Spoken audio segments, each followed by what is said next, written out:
What's going on, guys? It's Nick here, back with another video. Texans at Chiefs. This game currently has a 51-point total, which is the highest on the week, and the Chiefs are 9.5-point home favorites, which is right with Baltimore for the largest spread. I think they are now a little bit ahead of Baltimore, but pretty much the same. We'll start off with the Texans first, and they're feeling really good about themselves after their comeback win last week, but they need to realize they can't do that again. They cannot go into halftime with 0 points this week. They're going to lose if that happens. The Bills aren't a bad offense by any means, but they're not the Chiefs, especially with this one on the road. They cannot afford to do that again. Luckily for the Texans, there are ways to attack Kansas City. The Chiefs rank 30th in rush defense DVOA and 26th in yards per carry allowed. So they're definitely going to try to get Carlos Hyde going early. That is their best bet because it will also keep Mahomes off the field, because the longer they have the ball, the longer they sustain drives with Carlos Hyde, well, the less time that Mahomes has it. And given that they're underdogs in this one, they want to shorten the game as much as possible and increase the amount that luck plays in the outcome. Can they pull off a win by running the ball a ton in Arrowhead? Absolutely, because they've already done that this season.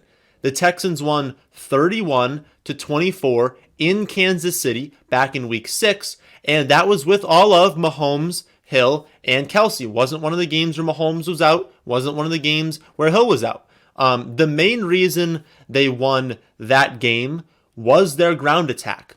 Watson, Hyde, and Duke combined for 41 carries for 192 yards and 3 touchdowns, and Hyde was getting some really nice running lanes, and that was opening up a lot of successful RPOs because of that.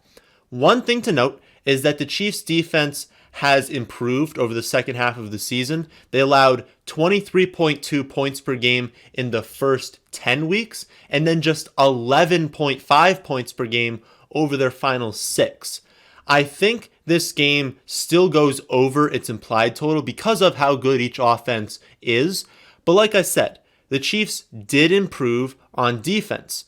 One massive piece of news is Will Fuller. The current report is he's expected to play. He won't be 100% no matter what, but Watson just plays so much better with him on the field that even a 70% Will Fuller will have a huge impact. If you remember back in week 6, this was actually the game where Fuller dropped 3 touchdown passes, but just the fact that they scored 31 in Arrowhead with those 3 drops speaks to how explosive this offense can be with him on the field. So make sure to pay attention to his status going to the game, but I think he's going to try and play.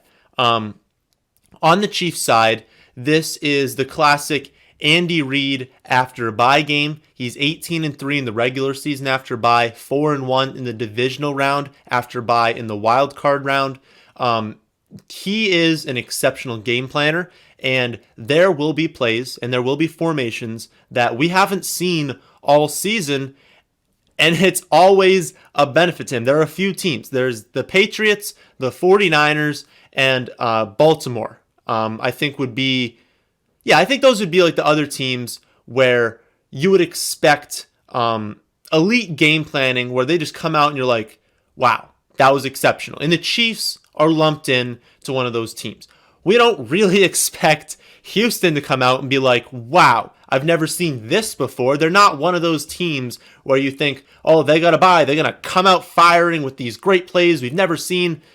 The Chiefs are more a team like that. So with also having the benefit of a fully healthy offense, I think they're going to come out and look really good. Hill, Mahomes, Williams have all missed time this season due to injury, but they're good to go now, and that's not the best of news for a Titans defense that ranks 26th in pass defense DVOA. So like I said, I expect the Chiefs to come out firing, and I expect them to be successful in doing so. With Mahomes as their quarterback, the Chiefs have been held below 23 points just once ever, and they've scored at least 30 in 64% of their games. That's crazy. This is an elite offense at home with time to prepare, so I expect them to do very well.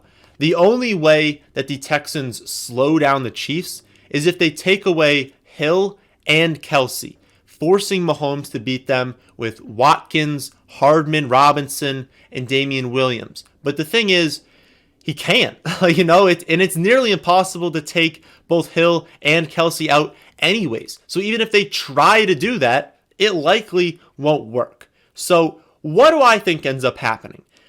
Even though they won earlier this season in this exact same setup in Arrowhead, I just don't see the Texans pulling off another upset. This offense is finally healthy, and Andy Reid is just too good after the bye that I can't see the Texans being successful at limiting both Hill and Kelce. And like I said, even if they do that, Kansas City has enough weapons to still beat them. I think the most likely scenario is that the Chiefs score around 34 to 37 points. And given how well their defense has been playing in the second half of the season, I don't think the Texans will be able to keep up. So I'm predicting a score of 37 to 24 in favor of the Chiefs.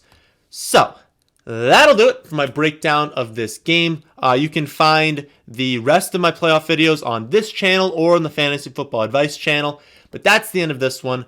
I hope you all did enjoy. If you did, how about hitting the like button? And if you're new here, how about subscribing to the channel?